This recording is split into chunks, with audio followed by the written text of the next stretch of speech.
Hello everyone, it's me again, Tarsher. Magluto ta karon og bami. So, sutanghon, konti lang yung sutanghon ko at saka pancit canton. Of course, napaka-base, bell pepper, celery, carrots. Yan lang ang gulay ko. And sibuyas at saka bawang. And then, ano lang siya, Chinese sausage. So, see you in a bit.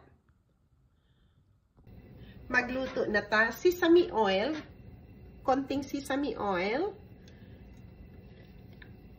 at saka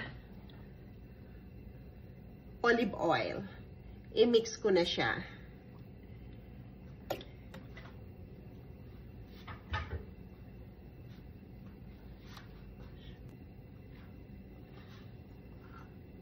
So, isabay ko na ilagay yung garlic at saka onion.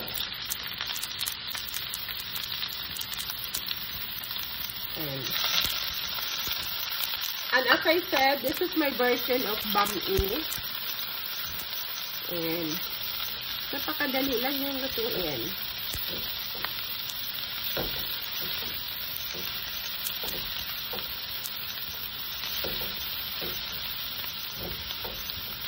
So, kasi yung chorizo ko, niluto ko na yan, binlance ko na. So, mamaya ko na siya ilagay. At saka, and as I said, this is my own version.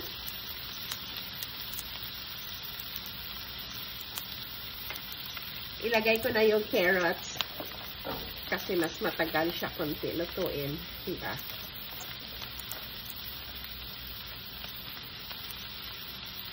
Ganyan siya.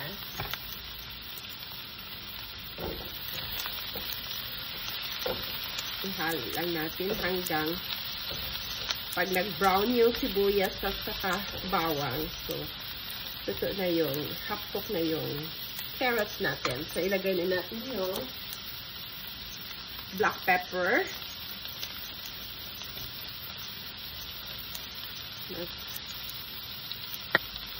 And Creole.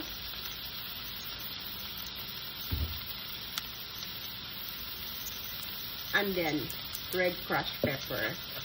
Para may kick. Dahil gusto ng mga bata to. Half-cook na yung carrots. So, you just add Chinese sausage.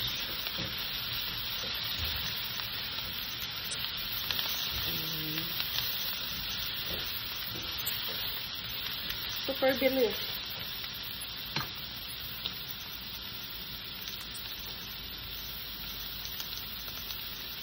And Knorr seasoning, optional, kung anong choices lang ang meron kayo.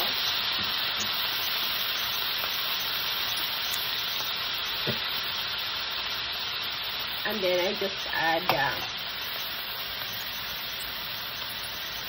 celery and bell pepper.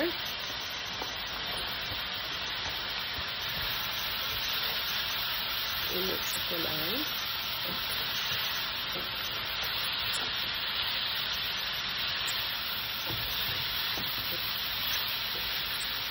And yes, lagay na natin yung napa-cabbage.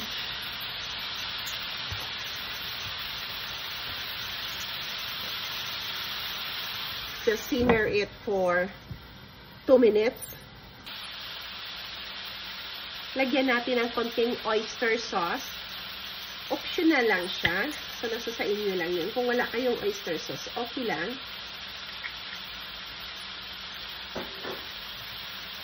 And then, i-mix lang natin. And ito yung way na magluto ako ng bami or pancit. I-separate ko muna yung, lutuin ko muna yung gulay bago ko siya ihalo sa pancit. And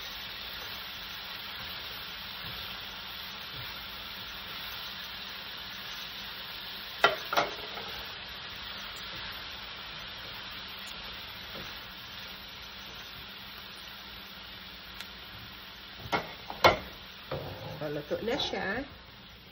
Transfer lang natin siya dito. Kasi gamitin ko ito mamaya.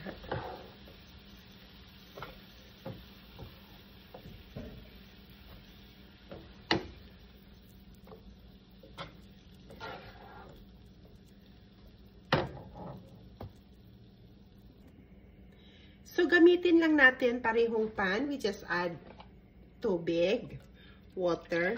2 cups itong tubig ko. So, medyo mainit na yung tubig.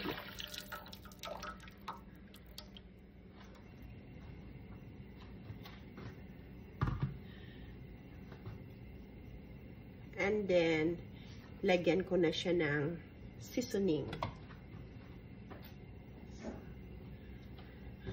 Fish sauce, optional ito. Nasa sa inyo kung lagyan nyo na yan. Mga a teaspoon.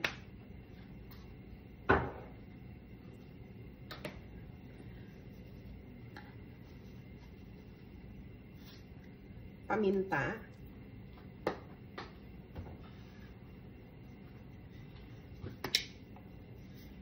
And lagyan ko ng sesame oil. Mga 2 tablespoons of sesame oil.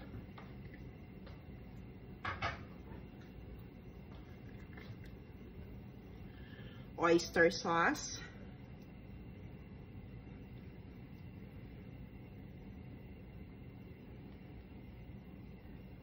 Crushed red pepper.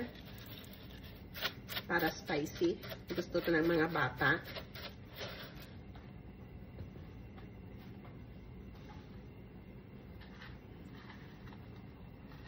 And soy sauce, silver swan pang gamit ko. Mga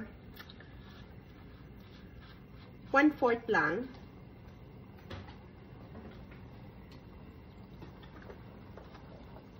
And kikuman na soy sauce.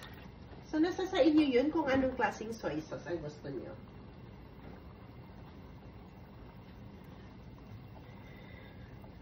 Tapos, ihalo lang natin siya. At super bilis lang to. Pakuluin lang natin pakunti. Kumukulo na yung tubig. Ilagay na natin yung sutanghon.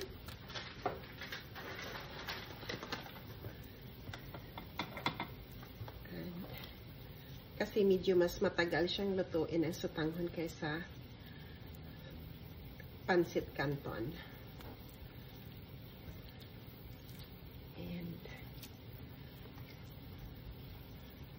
ito lang yung style ng bami ko. And ilagay ko na yung sutanghon ko. Isang ganyan na.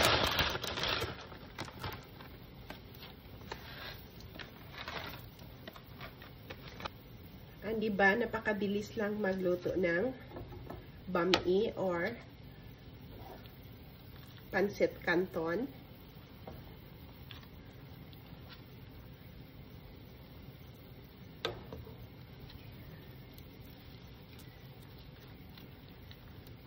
Kasi iba-ibang technique yung magluto ng pancit. And this is the way I cook my pancit. Ganyan lang siya. Mamaya ko na siya haluin.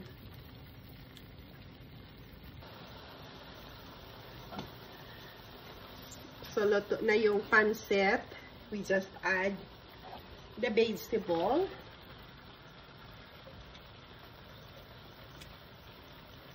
Ganyan lang siya ka. Simple at bilis.